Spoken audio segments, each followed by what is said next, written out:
Franci Kek in Sašo Džukić sta nam leta 1995 podarila verjetno prvi slovenski amaterski celovečerni igrani film Klinika.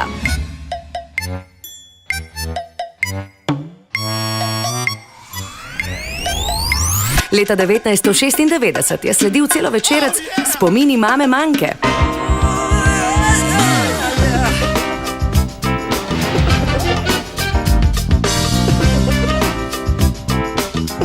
Leto 1997 je bilo v znamenju kultnega filma Milice.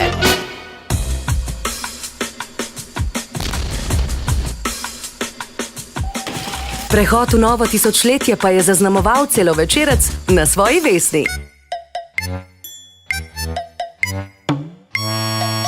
Ovdje je zabranjeno pušenje! In zdaj je čas za novo dolenjsko filmsko stvaritev.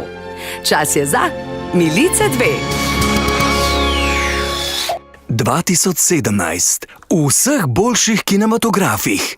Ne, to ni tisto, ko doma snameš z neta, to je tisto, ko dvigneš rad in greš mečke med ljudi.